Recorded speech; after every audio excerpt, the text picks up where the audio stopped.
Good morning and welcome to the Morning Scoop for Tuesday, November 10th. This is your daily Buckeye fix. I'm Tom Orr. The Maryland game is 4 days away, and the game against Michigan is in 32 days. On Monday's morning show, Kirk Barton shared his thoughts on the offensive line, some of the issues with the running backs from more of a personnel side of things. Today is Chalk Talk Tuesday, so we're going to look at things from a schematic perspective today.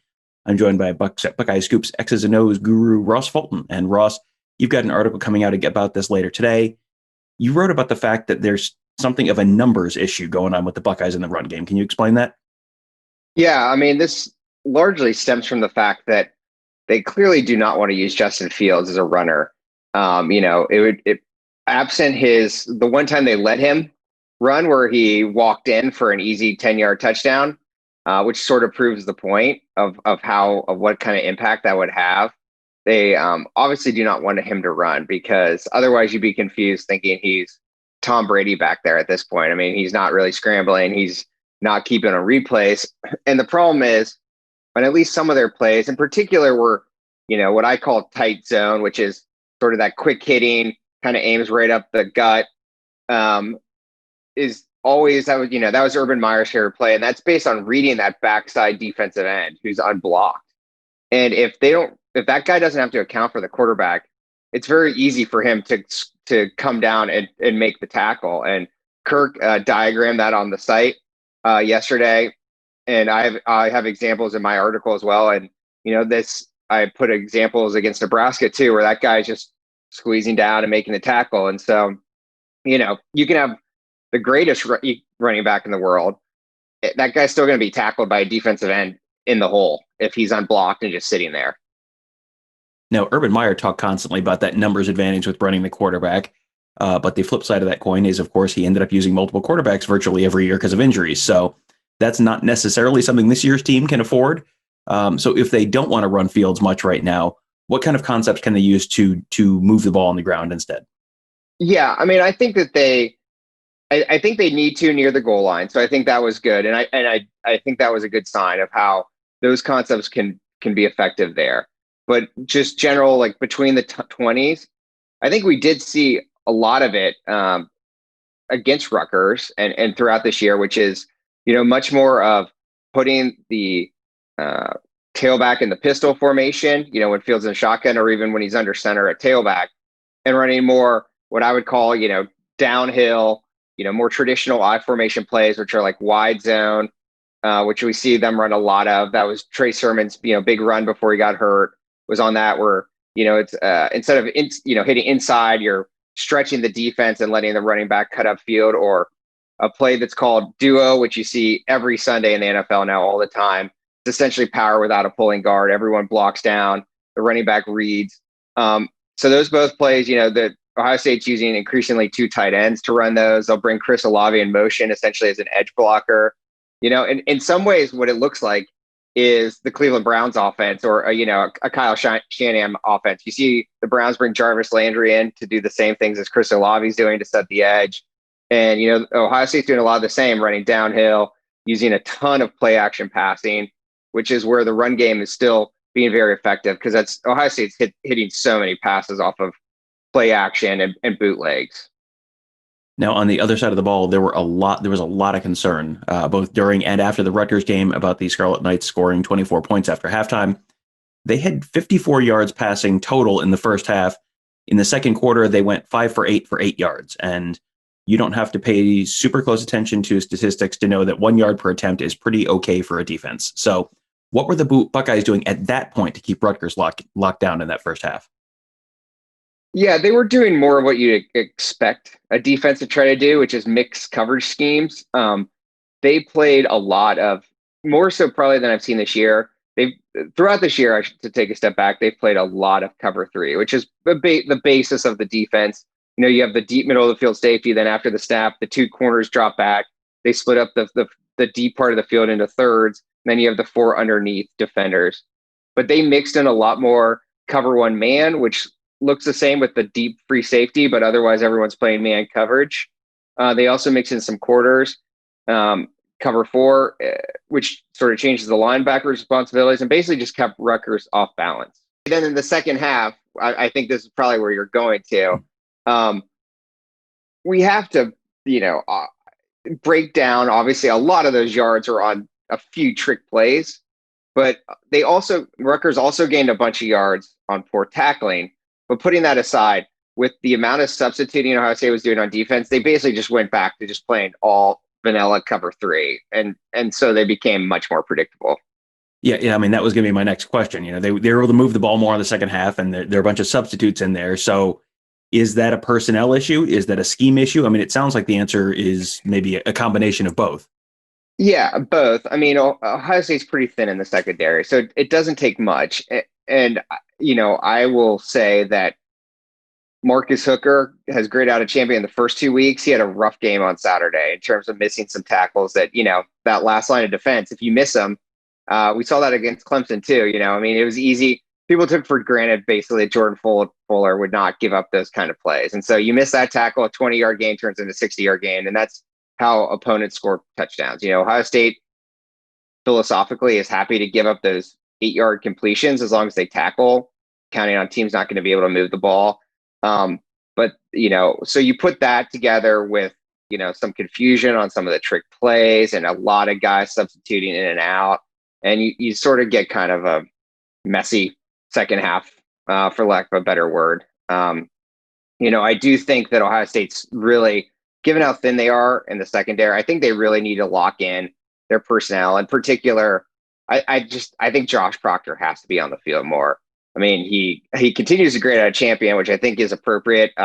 They've sort of moved him from playing in that deep safety spot with Hooker rotating, and now on Saturday, he and Marcus Williamson rotated at what I would consider sort of the slot corner / safety hybrid spot that's more in the box. And I personally just think that Proctor needs to play there full time.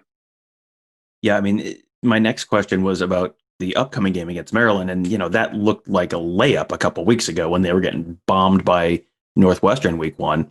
Now all of a sudden it's looking like a little bit more of a challenge as the Terps are starting to move the ball through the air a little bit with some new names, Talia Tagovailoa, Raheem Jarrett. I mean, so how fixable are those issues for the Ohio State defense in the span of a week? Is that like you make a couple personnel shifts and things should look better, or is this something that might be something that we're talking about 2 or 3 weeks from now as a continuing issue? Yeah, I actually think the Maryland game will be a good barometer because in some ways, I think you can tell a story both ways. I mean, in both the first half of the Penn State and Maryland games, Ohio State's defense completely shut the opponent down and had very few yards through the air. And then a lot of it was in the second half. And even with Rutgers, I mean, a lot of those yards were on a couple plays, including a reverse throwback, quarterback reverse throwback. So it's like, I think that I continue to give the benefit of the doubt based on what I've seen in the first half, where that I think if they're playing their first string or best players at both on the defensive line where they can create pressure and in the secondary, and they're mixing coverages like you need to do in a game where they're trying to win and not just trying to protect the lead and or play a bunch of players, I think they'll be okay. I don't think we can expect quite the level of output that they had last year without Chase Young and Jeff Okudah and Jordan Fuller. But I mean, I think they're also not going to be like, let's say, the 2018 defense in terms of just giving up big plays. Yeah, the 2018 defense did not have a real fun trip to Maryland, and this is the first time they're going back there since that. So that's that's a good kind of floor for your expectations on Saturday. It will probably end up a little better than that.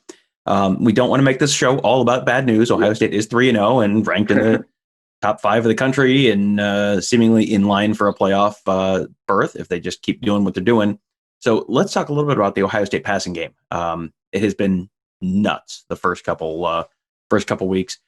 Justin Fields is currently completing 86.7% of his passes, 908 yards, 11 touchdowns. He's now at 52 touchdowns and 3 picks in his career at Ohio State. That's pretty good. You wrote about how a lot of that was set up with pre-snap motion to confuse the Rutgers secondary on a couple of those big plays. Can you sort of explain the specifics of one of those plays? Yeah, sure. So let's take the Chris Olave's second touchdown catch, which was a lot of what Rutgers was playing cover 2, a lot of, which is as it sounds. You get the two safeties split up the deep half of the field, and you have five underneath the defenders. And what Ryan Day really likes to do to confuse coverages is use what's called a switch technique, which is an old run and shoot concept where essentially the two wide receivers cross and trade responsibilities. And so on that, Chris Olave went in motion. He was the inside receiver, but then he and Jamison Williams effectively switched. And so Chris Olave ran the outside receivers vertical route, and Jamison Williams cut in and out on what's called a deep sail, or kind of a deep out route. And so Ryan Day and Kevin Wilson especially likes to use the term that they're a pro style passing offense combined with a college spread run system, and that's really apparent this year. I mean, they're very good at attacking coverages. Depending on what the opponent's playing, they will use what's called coverage beaters, or every different route concepts are designed to attack different coverages. So, like a cover two beater, it's going to either attack sort of let's say the deep outside between where the corner's up and the safety is, having to cover half the field, and you're basically trying to get there before the safety can get there, or you're putting two wide receivers in that safety's one zone. And so they're conceptually doing a lot of that. But it does beg the question of, if you've literally had more touchdowns than you've had incompletions, and we're talking about these running issues, and some of it, teams continue to outnumber the box, Ohio State may want to consider throwing the football more, and at least trying to force teams out of that. Now, obviously, as we talked about earlier, the play action sets up a lot of what they do. There are some, protection issues. You don't want to get Justin Fields killed. But they're just so good throwing the ball. They should, they've been nearly 60-40 run to pass in the first half of games. And, at the very least, they probably should be closer to 50-50. Well, Ross, thank you for joining us today. That is going to be interesting to see how they if they adjust that at all. And, you always think of running to set up the pass. They make it do the opposite this year. So thank you for joining us, Ross. These Tuesday Chalk Talk shows, we're doing these every Tuesday now. I have access to the download stats. These are some of our most popular all week. So you can expect to see Ross again next Tuesday.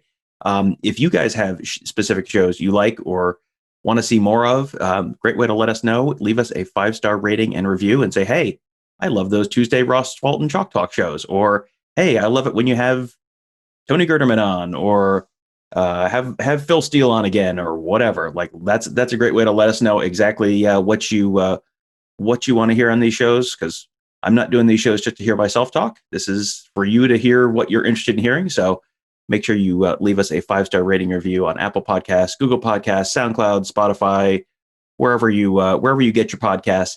You can find this and all of our great Buckeye Scoop podcasts there. Just search Buckeye Scoop to find all of those. Also, make sure you check out BuckeyeScoop.com. Ross's article will be up there a little bit later on today. We'll have that. We've got lots of great content on the site this week as we head into another Ohio State game week. And boy, the season is almost half over, which doesn't seem possible. But after this week, the regular season will be halfway over. This is has not felt always like a normal Ohio State football season, and that is just another way that it is happening. So make sure you make the most of it with BuckeyeScoop.com membership.